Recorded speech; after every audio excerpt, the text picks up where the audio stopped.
Hey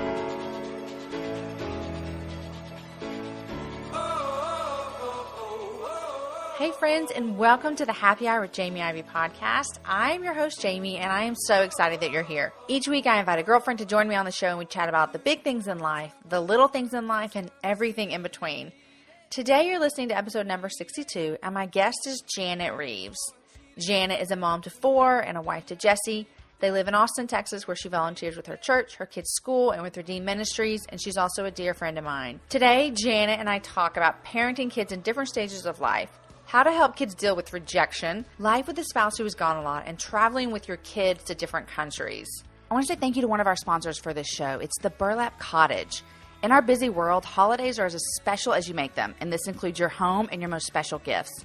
A gift of artistry and handmade craftsmanship that lasts a lifetime and bears precious memories is the hallmark of the Burlap Cottage. The finest burlaps, flannels, and plaids with the richness and warmth of Christmases past with a nod to the current create the perfect custom piece to give and cherish. Tree skirts, pillows, stockings, all personalized for that special keepsake. Visit their site, theburlapcottage.com, and listeners to the Happy Hour podcast are going to get a special code to receive 20% off through today through November 30th. So just use the code Happy Hour at checkout and go to theburlapcottage.com.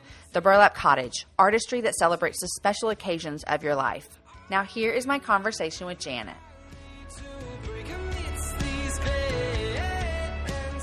Hey, Janet, welcome to the Happy Hour. I'm so excited to be on the Happy Hour. I know, and what's funny is when I started this show last year, you were like one of my first people that we were going to have on, and it hasn't ever worked out, and we live in the same city. I know. It's so ridiculous. So ridiculous. It's so ridiculous. It's so crazy. I've been wanting to have you on for over a year, and then we keep planning it, and then it was funny. Some of your friends, Jenny Jones and Jill Thomas, posted on Facebook, like, when's Janet going to be on? And so Jenny and Jill, this show's for you, really.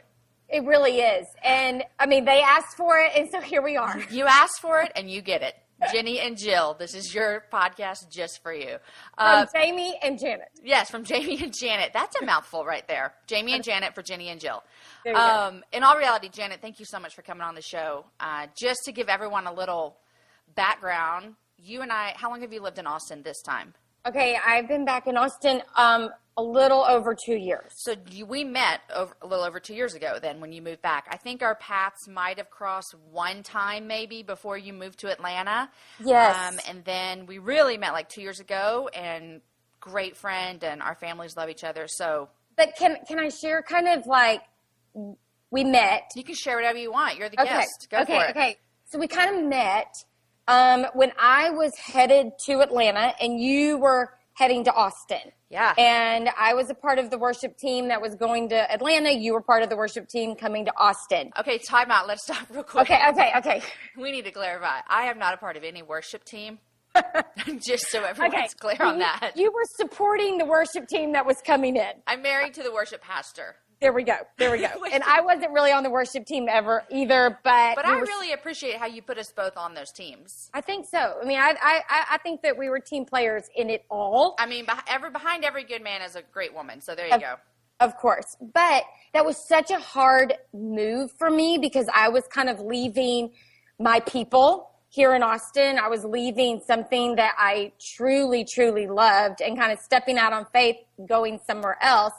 And then you kind of came in to my world and we became friends. Like social media was starting up there, but I remember like you moved into the neighborhood that I had lived in.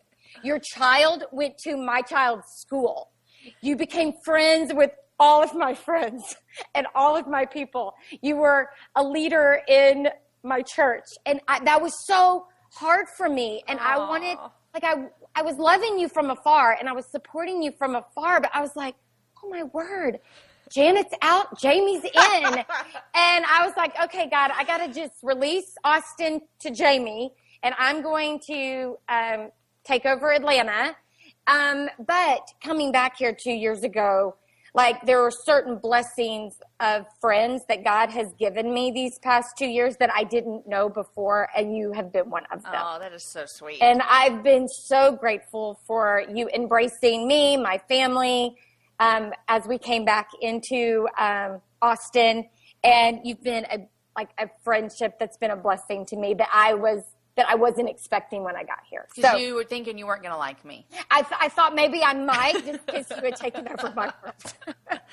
There's room for both Janet and Jamie in Austin. There is.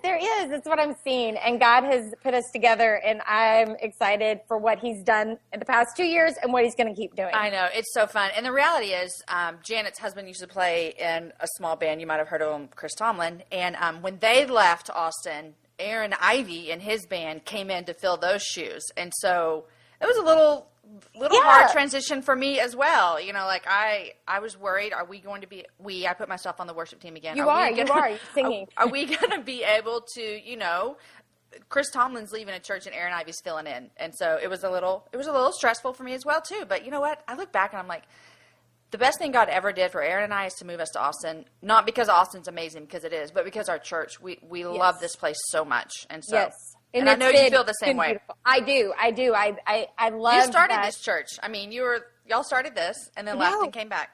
We were able to start it, and then we were able to come back, and God has been very gracious in all of it. So okay, so Janet, you have 4 kids. I do. Like myself, a lot of children. Yes, and you're a couple of stages ahead of me. So your kids have been back in school for 2 weeks. You have, how old is Kate? What grade is she in? Okay, Kate is a sophomore at Dripping Springs High School. Go Tigers. Uh-huh. And then I have Rachel, who is 12, and she's a 7th grader at Dripping Springs Middle School. And then I have these 2 precious ones that came at the end, Austin and Dylan, and identical twins, and they're in 4th grade. Okay, so at Rooster Springs Elementary. Rooster Springs. Let me guess. Go Roosters. Yes, exactly. Okay, how did I know? And your boys and 2 of my boys are in the same grade, and so they just always have so much playing. But you have a sophomore daughter. Okay, and so I have a daughter coming up. You have one more daughter coming up. Lots of people listening have daughters. How has that been parenting a teenage girl? Oh, my word. Okay, so I tend to have this, I get myself prepared for something that may or may not happen. So I tend to, starting this year, I had, a lot of anxiety on behalf of my girls. Do you carry that weight on yourself? I carry it, and I try not to project it onto my children. But about 2 weeks before school started, I was like, okay, I feel like 7th grade and 10th grade, there might be some hard times ahead. And my husband's like, don't say that. And I'm like, no, I think I'm preparing myself. So if there is, I've already prepared myself of what's before us. And literally 7th grade started, and for some reason they decide to have all of tryouts the first week of school, and Rachel wants to try out for volleyball. And Jamie, Rachel does not play volleyball. and I'm like, okay, I'm supposed to support you. We're musicians, we're on stage, we perform, we don't hit balls over nets. And Rachel's like, Mom, I'm going to do it. And literally it was a very hard week. We were up at 6 o'clock. She had to be trying out by 7 every morning. And here's the deal. We didn't make the volleyball team. Okay. First week of school. So the anxiety and the stress that I was feeling, honestly, was right. I mean, I was prepared for it. We did not make volleyball team. And literally all of her friends, and I know that when we say that, all of her friends, you're like, no, there's got to be one person that didn't. But her close friends all made one of the 3 volleyball teams. Okay. And Rachel did not. And so it was hard, heartache. First week of school. So how do you look at your daughter and encourage her? Because man, kudos to Rachel for never playing volleyball and be like, hey, I'm going out for the team. I mean, we already know that your daughter is confident, but that's a lot of confidence right there. So how do you then react to, hey, way to go for putting yourself out there, but sorry you didn't make it? I know. So here Teach we are. Us. What did you do? Okay, let me teach. I'll put all of my insights. Okay, so I'll take this a step further. The same week, Kate, my sophomore, has to audition for Romeo and Juliet, the play that she really wants to be in. And she had to audition. She had to the 3rd day of school, and she did not make callbacks for the play. Like, she didn't get asked to come back for a lead role. So then now I've got a child who did not make the volleyball team, and now I have a child that did not make callbacks for the play.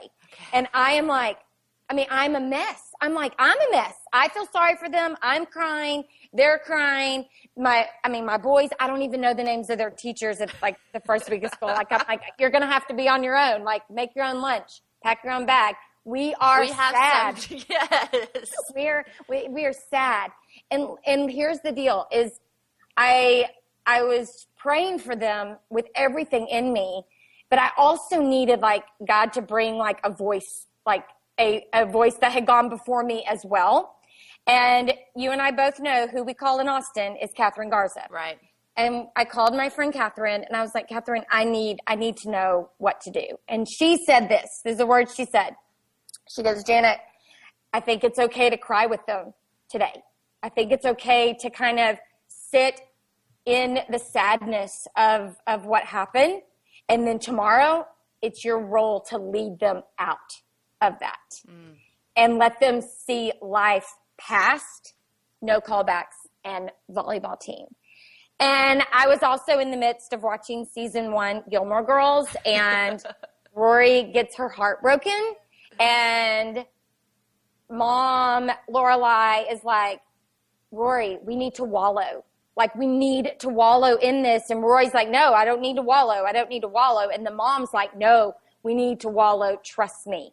And the next day, Rory was like, Mom, it's time to wallow. And they went and got like big gallons of ice cream and they sat and they wallowed. Well, Bluebell was not back on the shelves. Oh my gosh. If you don't live in Texas, you don't know about this. I know, Bluebell's huge, y'all. And it was not back on the shelves. And so I went to our gas station down the road and got the giant size, like Hershey's cookies and cream bar and the giant size Reese's peanut butter cups. And I brought them home to my daughters on Thursday night. And I'm like, let's just wallow tonight. Let's wallow tonight in our candy bars and let's be sad. And tomorrow morning, we're going to wake up and we're going to go get breakfast tacos. And we're going to see that it's a new day. And life is going to be past volleyball and Romeo and Juliet, and we're going to be okay. Yeah.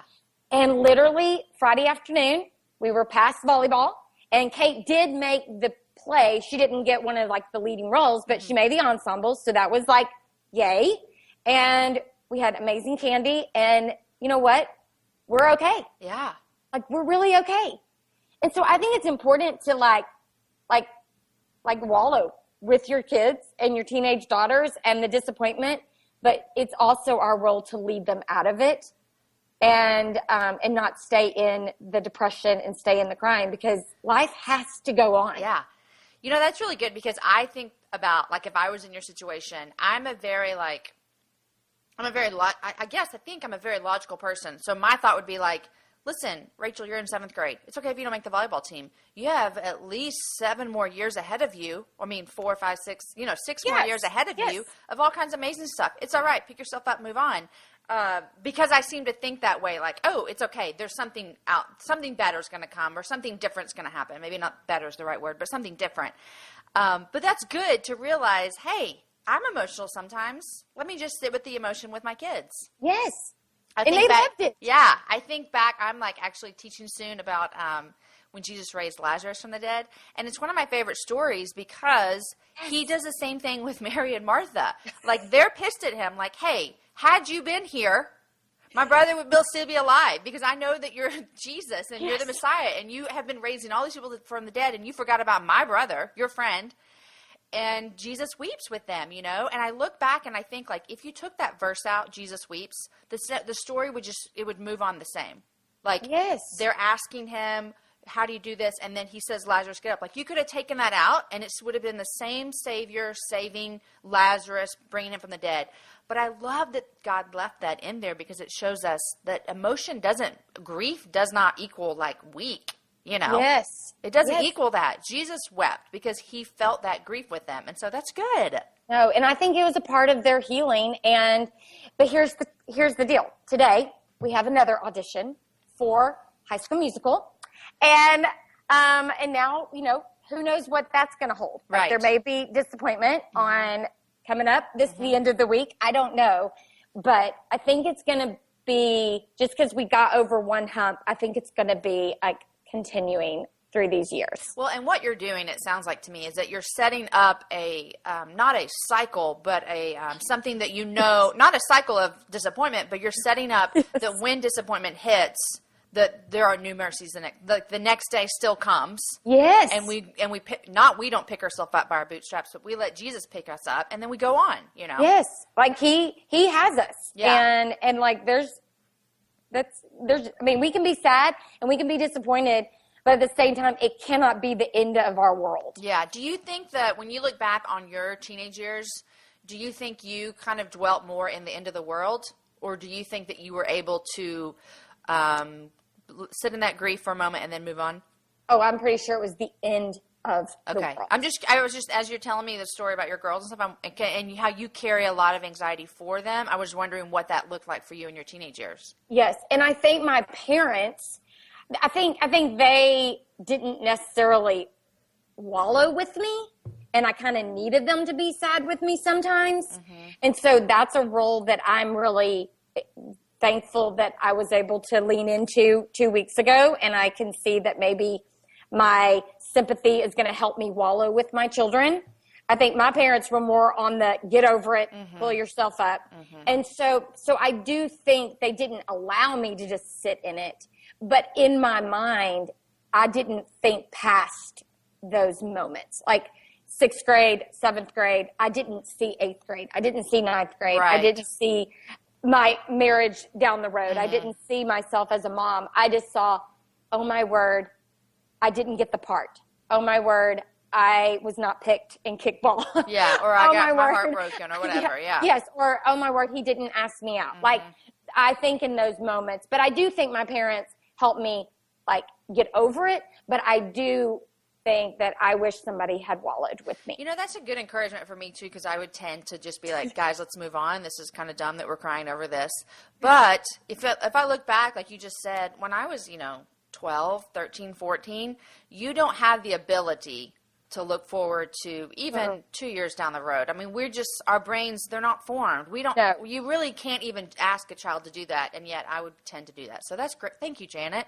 Yes, there we go. I'm going to wallow with my kids, and then we're going to wake up the next day, and we're going to thank God for a new day. Yes. Yeah, I love that. Okay, now, one thing I know about you that I want to chat about is that and you can tell me how long this happened. For years, you were basically single parenting. Yes. Because your husband traveled so often. Yes. And I lived this road as well for a handful of years. You did it for a long time. Where Aaron would have been gone for like 250 days a year. You lived that road as well. Yes, for a very long time. A very long time. Probably most of your marriage. Yeah, I would say 15, almost 16 years of our marriage. That's how we lived. And Jesse would be gone how often? Well, I think there were some years when we added up the total, it was about 250 days a year. And he would be like a tour, so he might be gone for 3 months straight. Is that how it worked? Yes, as probably, I think 21, 24 days was probably the most he was gone at a time. As they all got older and my voice became louder and louder, they would be gone maybe up to 10 to 15 days at a time. And then come home for a bit. And then come home for like a couple of days and then be gone again. Yeah. So I understand this because I remember when Aaron would travel a lot, and then his was a little different because he would travel for like 4 days, home 3 days. That was our little routine. And so when he was home the 3 days, he would do something. I'd be like, that's really not how we do things around here. Like, I'm so glad you're home today, but we don't do that. Yeah, exactly. And so it was always an adjustment. It's like we were constantly adjusting to dad's gone, dad's home. And my kids were babies, so it was really just me adjusting. We haven't done that like you have with older kids. How has that been now 2 years later where your husband is home all the time? Well, we're still married 2 years Right. later, so that's a win. And I think it was such a juggle. I mean, literally a juggling act for those 15 years where I've talked to some people and they're like, I prefer the 1 month on, 2 weeks off kind of thing, or the 10 days on and the 3 days off. Like, they prefer those schedules. And there were seasons that I was like, oh my word, I don't know if I just prefer them gone all the time or home all the time. Like, cause it was such a juggling act. And, coming off the road 2 years ago, that was something that we were both like, oh no, what's about to happen? Because we're both about to be in the same space at the same time. And I have pretty much set up the way my house runs, not him. Uh-huh. And I could see it. I see two things. One is I saw a lot of things about him that I don't think, I think I knew, but I never had to surrender to. You know what I'm saying? Like, oh yeah. Like what? Without throwing Jesse under the bus or anything. Oh, he is so used to me throwing him under the bus, so we're okay. But one of the things, like, he is right all the time. And he's funny because he does not have to prove it. Like, I have a voice, so like, if I want something, like, I feel like I have to prove it, so I get louder and louder and louder to prove my point. And he just gets like more silent because his point is right and there's no need to prove it. And so in this house, like, I've just noticed, like, wait, where I made all these decisions, and even if it wasn't logical, even if our schedule was like not logical, or I was here, I was there, I did this, I did that, like, it was my life. But now he can see it, and he was like, okay, this is like, the way you're doing things is not the most efficient way that we could be doing this. And I'm like, okay, life is not all about efficiency. Or he'll say, you know, this is not the most logical thing. I'm like, there is nothing about life that is logical. So y'all are having to work together. We are having to work together. But this is what he has to constantly remind me, is for years, when it goes back to when I said, you know, supporting the worship team, you supporting the worship team, like, I did see myself a part of that, but I was more of the support. Like, I'm watching Jesse do things, or I'm side of stage, or I'm on a bus taking care of children, or I'm at home while he's in Tokyo. You know, that was kind of my support. But my prayer had been for God to kind of join us as a ministry for years. And so when he came off the road, being here in Austin, God really opened up doors for Jesse and I to kind of be a team together at our church, at around the world as we traveled places with our children. Like, we kind of saw God bringing, like, kind of Reeves Party of Six as a ministry. And in those moments of frustration, when I'm like, not everything's logical, please step out of my great room or out of my kitchen or do it my way, Jesse constantly reminds me, hey, you prayed that God would bring us together and that we could do ministry together. And so I have to be constantly reminded of that when my frustration comes, that, but at the same time, it has not been, like, we both have been so surprised how easy it has been, to be quite honest. I mean, it really is surprising, because we're both very, very strong people in our own ways. And for us to be in the home at the same time, going for the same thing, raising the same children, it actually has been better than we both thought, which makes me believe that it was the time in which it was time for us to be together. That's so wonderful. So I have a question. I was just thinking about this. I will admit that I've struggled with this at some time, so that gives you the opportunity to admit if you have or not. Okay. Did you ever struggle in all those years of all the cool stuff that Jesse got to do? Oh, my dear. Yes. Yeah. Like, all the time. In fact, it was like, I wanted and how was that on your marriage? That's my second question. Oh, there were many times I was like, don't even call me.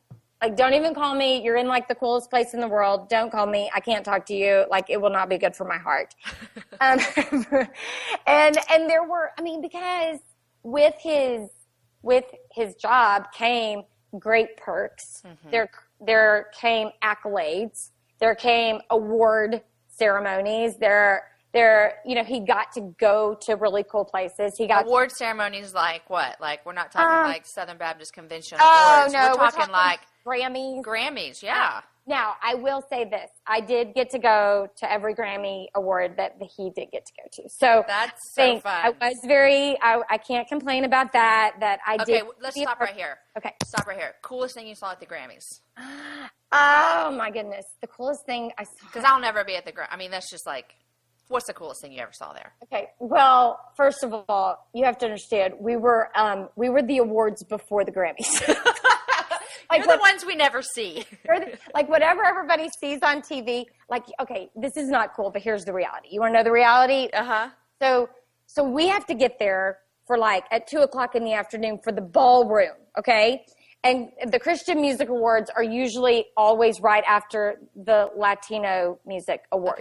Okay? And so you kind of you get to mingle, you get to look for people that are in the ballroom, which I'll be honest, I mean, like, I think we saw Weird Al Yankovic. I mean, like nobody, like, you're like, okay, these are people that maybe are not. Like, you're not running into Beyonce. Oh, no. Beyonce's nowhere near where we are. Right. But Carrie Underwood, she did come to the ballroom and receive her award, which I thought was really nice to come with the common people to receive her. Because she did not have to do that. She did not have to do that. And I was like, I appreciate that, Carrie, to come to where we are. So do they do it the same as they do like the awards that we see on TV where you're all sitting there and then they're like, here are the nominees and the winner is? Yes, but you're in a ballroom and it's very long because there's like hundreds of them. Okay. You only see like 10 awards. Are they feeding you or are you just sitting in chairs? No. So here's the reality of it. You get nothing. So you do, like at the first year, we never even found the red carpet. But the second year, we're like, we're finding the daggum red carpet this year because, like, I mean, Chris walked on the real red carpet. We just kind of walked behind the wall, but we were on the red carpet and we took. Okay. But no, you don't get fed. You walk in, you sit down, and you just kind of go through, you listen from every kind of award known to man, and then a music award. And then you get real excited for the Christian Music Awards, and you're either excited or you're disappointed because you didn't win. And then afterwards, here's the reality of it. Afterwards, even if you won, like the year that they won, like best album, okay? We all had to leave the ballroom, like through LA, okay? Like you're going like through, like the where everybody else is walking into. You're leaving. We're leaving, and we walk into the oh my word, I forgot the name of the actual arena. Okay, I'll think of it in a minute. But you go in there, and we have to stand in line to get our popcorn and our hot dogs. And you just won a Grammy. And I'm like, wait, they just won. Like they were just interviewed, and they took a picture, and now we're all in line with popcorn and a Diet Coke and a hot dog because in your nice dress. In our nice dress because we're starving and we've been there since 2. And it's really, really comical. Okay. And then do you go to the big awards? Yes. And you sit in, I mean, like we had to buy our tickets. Our record company was amazing. They always provided a ticket for us. Okay. But we all didn't get to sit together. Like somebody's over there, somebody's over there. I did get to sit by Jesse and we're like up in the nosebleed, just so you know. Okay. This is hilarious. So it's eating our popcorn. Eating our hot dogs in our nice dress. And then, but here's the coolest thing that happened. Are you ready? Yeah. So afterwards, then you sit there for 4 hours and watch a really great show. I mean, it's fun to see the performances. It's fun, but I promise you can see them better on the TV than we could. I'm sure. But then we leave and we're starving. We're starving because all we had was popcorn and Diet Coke. And we've been there since now 2:00, maybe earlier. And then depending on your record label, you're invited to like an after party. But we've learned that the food is kind of hors d'oeuvres and you're going to starve again. I guess that's why they're all skinny. And so we went by In-N-Out Burger, okay? And we all get out. We all go in for In-N-Out Burger. And Adele is sitting in her car. It was the year that she won like the best. Everything? No, it was the year she won the best new artist, female artist or whatever. And so we didn't know we had just learned who she was. She did perform. She was amazing, but she was just now coming on the music scene. And she's sitting there in her car, and she rolls down the window and she literally has the In-N-Out Burger like in her hand. And she looks at all of us. She's like, this is the most amazing burger I've ever had in my life. Oh my gosh. We're like, it is so good. And we go in and we order in and out in our nice outfits before we go to the after party, because we know at the after party we're not going to eat. Right, to eat. And so, okay, so that was the cool moment, seeing Adele sitting in her car eating an In-N-Out burger. That's amazing. There's the reality of... That's the reality of the Grammys. Yeah. For the Christian music scene. Yes, there it is. But yes, and going back to the question, yes. Jesse has been some amazing places when I'm literally at home feeding dogs and making mac and cheese. And You know, or apple slices and carrots with ranch dressing, because I can't cook. Like, I'm so worn out. Me neither. Right. And I mean, in those days, I mean, you're like, what in the world? Please. Which, here's the deal, Jamie. I'm really glad that it was not just I have to say this very lightly, because I understand that you can be a light in a secular world. I get that. Mm-hmm. But I'm really grateful that when Jesse wasn't here, he was with amazing Christian guys, and he was leading beautiful songs for the church all over the world. Yeah. And when I sat in that, I was really like, okay, I'm going to give you an apple slice and my dogs. Yeah. I mean, for me in those times, I had some hard times as well, just feeling like, wow. You know, Aaron would come home and be like, man, we were at the worst hotel ever. And I'd be like, well, actually, I was here with babies, like throwing up. Like, I don't know what's worse, you know.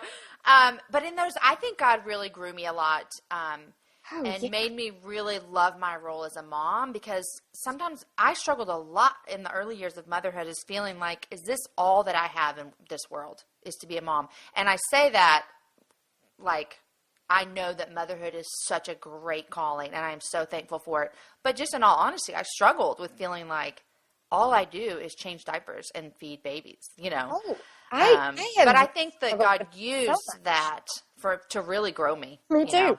And I think he just kept giving me more kids to go, well, you didn't embrace it with number one, so now I'm going to give you number two. Oh, and then you've done a little better with number two, but now I'm going to give you two at the same time. And we'll see how this works. Yeah, and then at this point, I was like, okay, I think I'm just going to embrace motherhood, and we're going to watch fun movies. We're going to have smoothie movie night. We're going to have dance parties, and we're just going to, this is going to be my life. And when I surrendered to that as well, I was a lot better mom and a lot better wife. And I think me too. And I handled Jesse sitting and catering around the world a little bit better. Mm-hmm. Yeah. Hey guys, if you're not familiar with Noonday, you totally should be. Noonday is a business that uses fashion to create opportunities across the globe. They work with artisans in Uganda, India, Vietnam, and beyond to design and create the most beautiful handmade jewelry. I want to tell you the opportunity to earn an income and make an impact as a Noonday ambassador. Noonday ambassadors are stylists, storytellers, and social entrepreneurs who make an impact in their communities and around the world. You can style your friends and create meaningful opportunity for artisans across the globe. My Noonday ambassador is Krista, and she's just the best. I host a trunk show with her every season, and I love having her style me and my friends and tell us the stories behind each collection. Together, we're empowering families around the world. Noonday has an exclusive offer for Happy Hour listeners who sign up to become a Noonday ambassador. Visit thehappyhour.noondaycollection.com for all the details. Now here's my conversation continuing with Janet.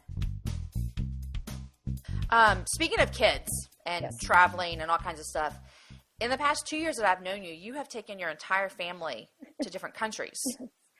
Yes, Is this a value for you guys? What does this look like for y'all? Okay, it's a high value for us. And I think that the opportunities that we had as a family, as a part of being a part of Chris's ministry and a part of Passion Conference ministry, is our eyes were open to the church around the world. Mm-hmm. And, you know, we say that once we've been open to something, it's hard to close your eyes to it. And that could be good or bad. And for us, seeing the church alive around the world has been good for us.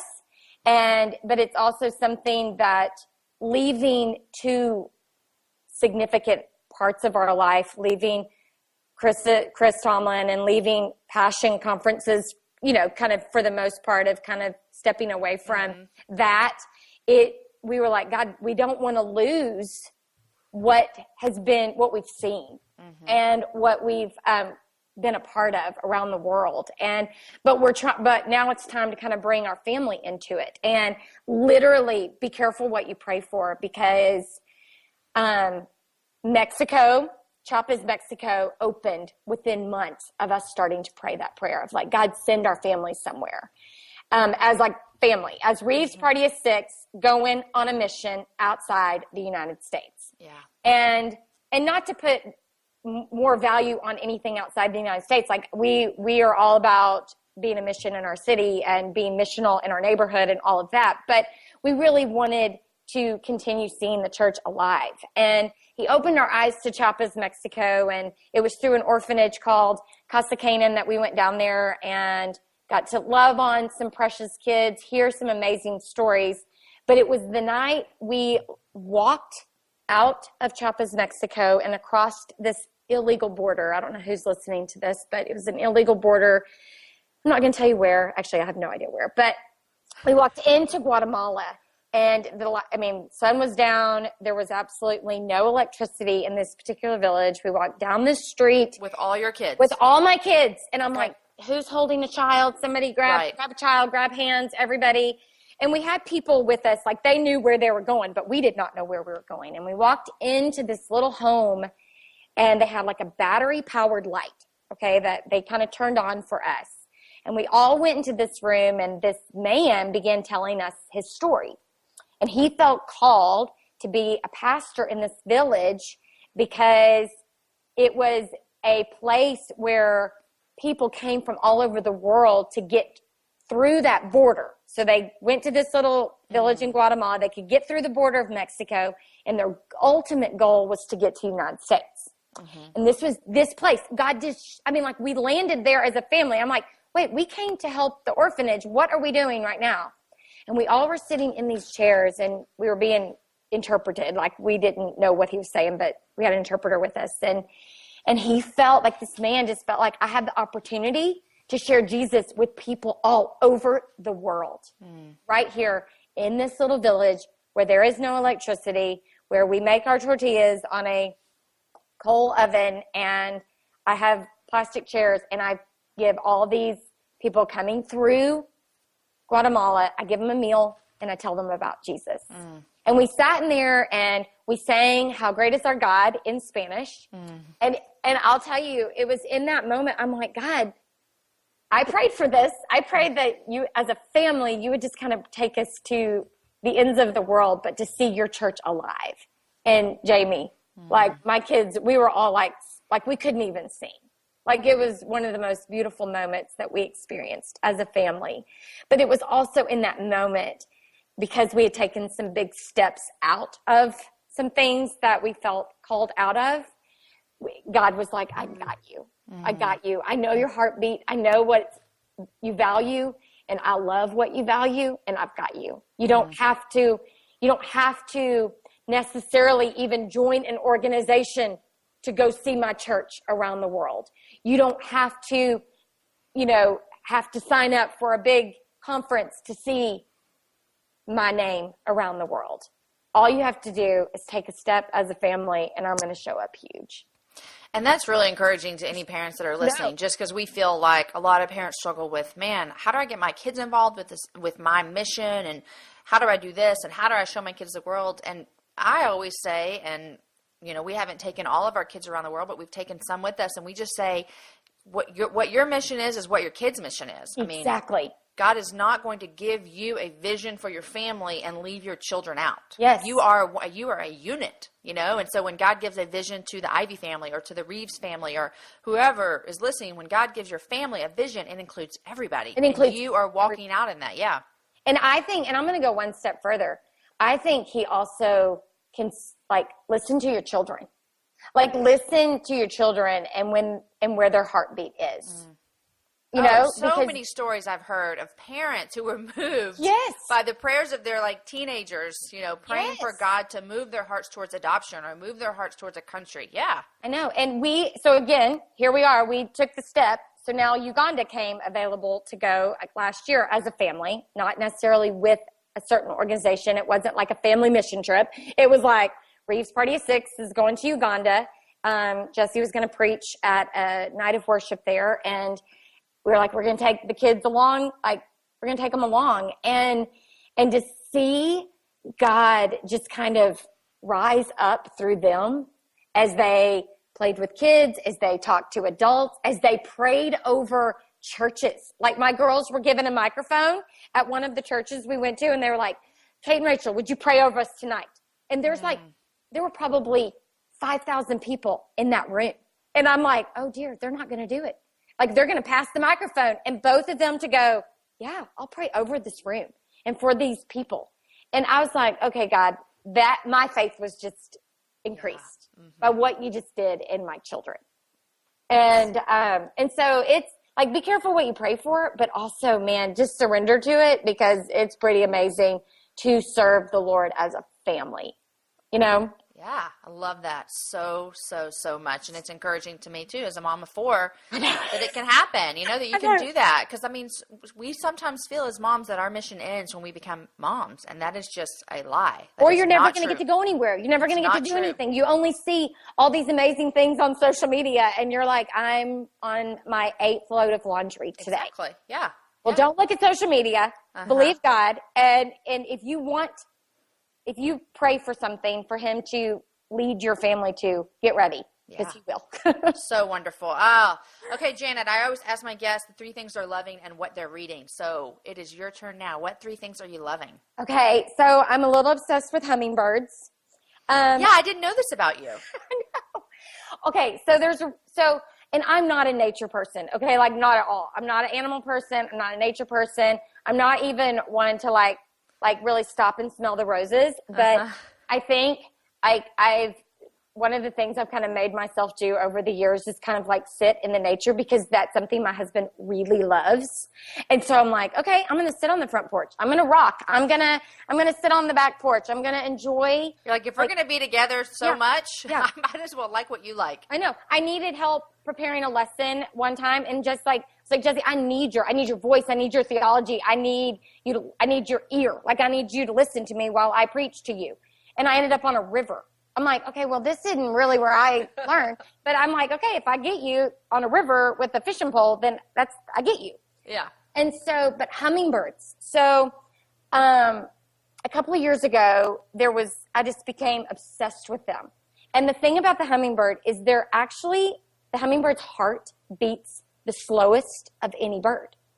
But that's why its wings have to go so fast. Because if they just counted on their heartbeat to keep them eating and alive and flying, it would never happen. So their wings have to make up for the heartbeat. And as I was like learning about hummingbirds and studying hummingbirds, and I'm sure there's people out there that know way more about them than I do, but this particular thing spoke to me because, Jamie, my husband's heartbeat beats so slow. Like almost like, is he alive? Like, I've asked him so many times. In reality? In reality. Like, every time, like, I measure his heartbeat, my heartbeat, like, mine is, like, his is half the speed of mine. No matter if we have just been, like, if he's run a marathon. Like, it's beats so slow. And so, I feel like he's like the heartbeat of the hummingbird, and I'm like the wings. I totally can see that. Can you see it? Can you see it? Like, my wings are just constantly going to keep us afloat. I'm like, if your heartbeat, like, nothing would ever happen. Like, you can't just go around with a slow heartbeat. Like, your wings have to go. And he laughed so hard at me. But it was in that moment, I'm like, I'm obsessed with hummingbirds. So I have a plant in my front yard that gathers little hummingbirds. They have names. I don't have tons of them. So I kind of know which one is which. I have one that suit and tie, so I call him Justin Timberlake. Oh, JT. And, yeah, JT, and he's so cute. He's in the front. And then I have like one, just a little straggler that comes to my back feeder. And so the rule is, if a hummingbird is spotted, you're supposed to tell me, and I'm supposed to come see it. And so, like, I'm kind of obsessed with hummingbirds. Okay, so hummingbirds, number one favorite thing. I love it. I know, isn't that funny? It's my first animal to be said as a favorite thing. So you are ahead of the game here. And I know I've already mentioned, I referenced this earlier, and I'm just now on the boat of the Gilmore Girls, but I am loving Gilmore Girls. But I realize why I missed it. I had 4 children in the span of their 6 7 seasons. I mean, that's exactly when Jen was on my show a couple weeks ago. We talked about the Gilmore Girls, and she said, "Well, when the Gilmore Girls came out, I was parenting. You know, I was like had babies. I had babies, and so I missed all of it. Mm-hmm. And so now I am watching it, and so it's kind of like my go-to. It's my escape from my reality. It's my escape from not making volleyball tryouts or escape from whatever. And I'm obsessed with Gilmore Girls, and I love it. I love it. And I think the last thing that I'm really loving, and I probably struggle with this because I'm like, I don't know if I should love it this much, but I truly loving my house. Like, and I showed you a picture of like just where I'm at right now earlier, and I have my Henry Bendel candles, which, okay, that's another thing I'm kind of obsessed with is Henry Bendel candles. Go order them. Get every I've never heard of them. Okay, Henry Bendel candles. It's Henry Bendel. Just Google it, and then the candles will come up. And right now I have Boho Beach on my counter, and it's amazing. Okay. But I love my home. I'm really grateful for it. We host a lot of people in our home, so it's the doors are kind of we laugh that it's kind of a revolving door. Mm-hmm. But I really, really am a little obsessed with my home, and but I don't, to make you feel better, I don't think that you're obsessed with like, oh, everybody come look at my house. Oh, no. You love, like you said, I love my home. And so it's not like I love my house. You love your space. I love my space. It's like just calming to me. And I need calm spaces because I'm not a calm person at all. Like I'm the wings of the hummingbird. So I'm not calm. But I have just some places in my home that I create to keep me calm. And I have places where I study my Bible. I have places where I do Bible study. I have places like my kitchen. I really am like grateful for a place that I can work out of. Yeah. I mean, some people like to go to coffee shops. I really love to put all my kids on a bus and work from my little round table that was Jesse's great grandmother's right here in my great room, and with my red chairs. Well, I sent you a picture before we started chatting of my workspace. Yeah, it was a little different from mine today. A little different. We have had guests in our home all weekend, and so what that means is that to keep the place where everyone hangs clean, just every like piece where you don't like, I can't deal with this right now, just goes on my desk. And so then when it comes, today is Tuesday after Labor Day, so I'm back to work now, and then I'm like, wow, how do I work here? I know. So I just cleaned it all off. But yeah, I love that you love your home. Okay, what are you reading right now? Okay, well, here's the deal. There's not a book open next to my nightstand table right now. I actually do a lot of my reading during the summer. Me too. I do. And so, but the couple of books that I've read over the summer, kind of starting the end of spring. One, I read Willie Nelson's. It's a long story, which I think, did you read it? No, but I gave it to Aaron as a gift. Yes. It's a great book. Like I learned a lot about Willie Nelson, and I'm usually like, I become a really big fan after I read people's books. Like I love real stories. I don't necessarily think that I became this huge Willie Nelson fan, but I actually appreciate how much hard work he put into where he is today. Yeah. And just so you know, Dripping Springs, Texas is what put him on the map. Really? Yes. Yes. I didn't know that. To the family picnic. His first family picnic was in Dripping Springs, and bam, it put him on the map with people and music and fans, and it really is what has brought his popularity and his music to where it is. I have actually heard several people say that listening to that book was even better. Oh, did he read it? He reads it, yes. Now that would have been really great. Maybe I should do that next time. Yeah. And then here's the deal. I'm a little obsessed with Navy SEALs. So I read as many Navy SEAL books as I can. Like I am at all the premieres, like late at night, without Jesse. He doesn't even always go. He's like, go to the premiere of, whatever you need to see. Lone Survivor, I was there. And I'm a little obsessed, but I read one this year called No Hero. And it basically was like all of these lessons that the Navy SEAL officer had learned by being a Navy SEAL. And the first lesson that was like the first kind of the first couple of chapters, it was about 3-foot world lesson. And Jamie, this speaks to me so much. One, because I'm trying to, think way past my 3-foot world, and then there's anxiety and there's stress, and then there's like so much I can't control. Yeah. And this whole thing was like, what can you control in your 3-foot world? And so I learned that lesson this year. I can't say I perfected it, but you're learning. But I'm learning. And so, and there was something like, I could go on and on, but like every chapter had like this amazing, like, this is what I learned. Like, after this mission, this is what we do, or during this mission, this is what I learned. And like, I took it like to everyday world. I'm like, I will never be a Navy SEAL, but I'm going to learn from them. Which is what they want you to do by writing books. I know. And so I'm their fan. I'm like their biggest fan. So if anybody has any suggestions, I probably have read them, but maybe I haven't. So send them my way, because it's what I love to do. I would have never guessed that about you, as knowing you. I know. See, hummingbirds and Navy SEAL. Mm-hmm. Who knew? I know. These are things that I probably need to be a little bit more open about, but at the same time, it's really hard to explain. Well, great. Well, you know what? I read a book that you might like then. Okay, what'd you read? It's not about Navy SEALs, so maybe not even, but it's called The Tank Man's Son. Okay. And I just read it this past month, and it's a memoir. Do you like memoirs? I love memoirs. Me too. And this memoir might not have appealed to me, but did you read, oh gracious, Glass Castle? Oh, I loved Glass Castle. Okay, I did too. I love that book so much. And this is kind of like a man version of that. So it's Mark Bowman, I believe is his name, and he recounts his childhood, which was just like crazy. And he had a crazy father who would like tear him down with his words and his hands. I mean, it was just this crazy childhood. And then, he ends up being a missionary. But you might like it. Yeah, I'm gonna get it, because I love memoirs. Those are my favorite. The last memoir I read was Where the Wind Leads. Oh, I don't know that. Oh my goodness. It's about I can't really pronounce his name, of course, but I called him Vince Young, but that's not his name. It's Vinh Chung.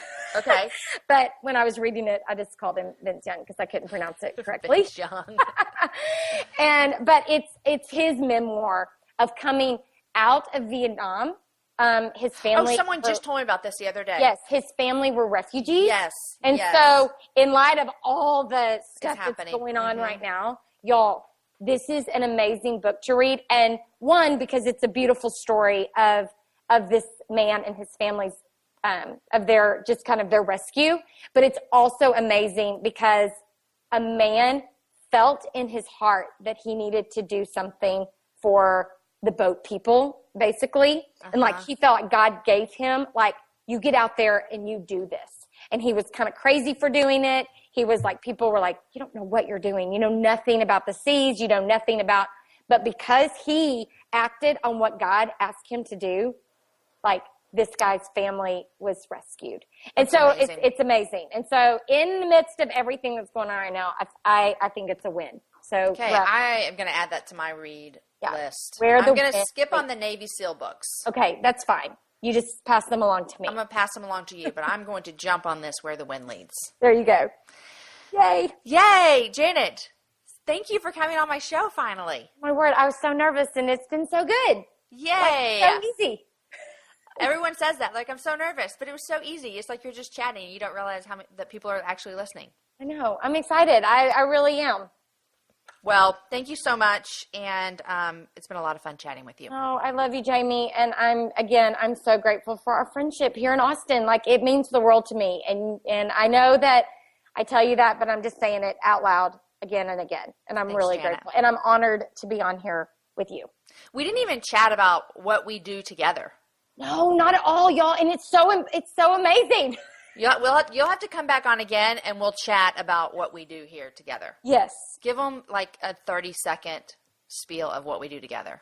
So Jamie and I have a heartbeat for what's going on here in Austin for rescuing the trafficking victims. And we have partnered with an amazing organization called Redeemed. And we put on a fundraiser. In February, it'll be our second fundraiser called Keep Austin Free, a play on words for Keep Austin Weird.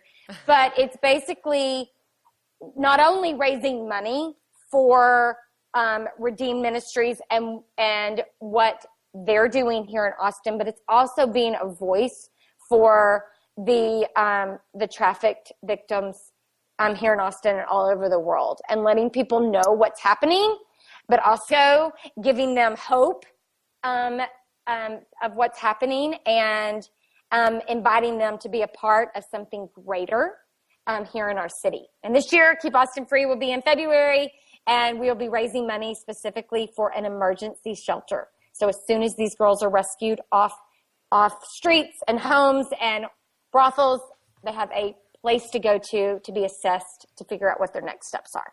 So perfect. Keep Austin Free 2016 coming. Keep Austin Free. So if you live in Austin and you want to join us, just contact me or Janet or somebody. We'd love to have you there. And if you want to donate anything or give us any money, that was a plug right there. We'd love to have it. We need it. We need it. For these beautiful women. Okay, Janet, enjoy your day, enjoy your home, and okay, I will have you on again, and we'll talk more about Keep Austin Free, for real. Okay, great. Perfect. Okay, have a great day. Guys, I hope you enjoyed my conversation with Janet as much as I listened to. You can just hear her life and passion in her voice, and I had the best time talking with her and listening to her wisdom. I want to say thank you also to the sponsor of the Happy Hour, She Does Justice. She Does Justice is a lifestyle brand that empowers women to make a difference. It started as an adoption fundraiser and grew into a community that is passionate about giving back. Each month, 10% of She Does Justice's gross sales go towards 5 different initiatives, supporting adoption, empowering young women, healthcare in Africa, orphan prevention, and fighting sex trafficking. The best part about this is that you get to choose where the portion of your purchase goes. You are empowered to make a difference right from your computer. We're excited to offer all Happy Hour listeners free shipping with the promo code Happy Hour, and hope that you'll join them in making a difference today. The shop is full of stylish and affordable tees and accessories. Happy holiday shopping. I personally have a shirt from She Does Justice and love it.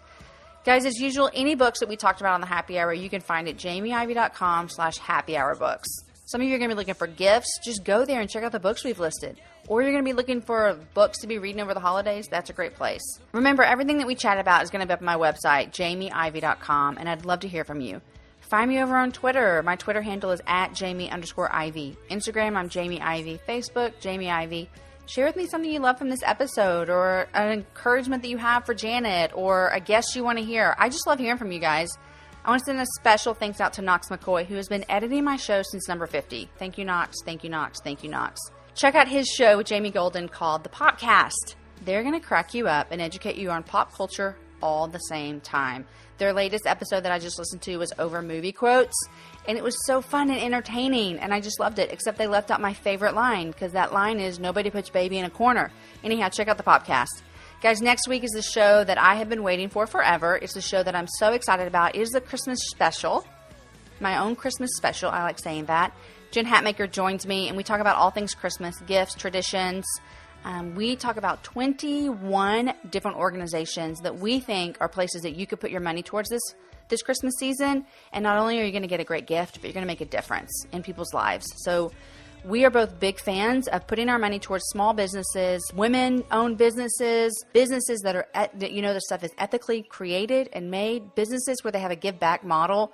Huge fans of all that. You don't want to miss it next week. Tell your friends. Guys, thank you for joining me on this happy hour. Share the show with a girlfriend, and then go have a happy hour with a girlfriend. I will see you guys next week with the Christmas special.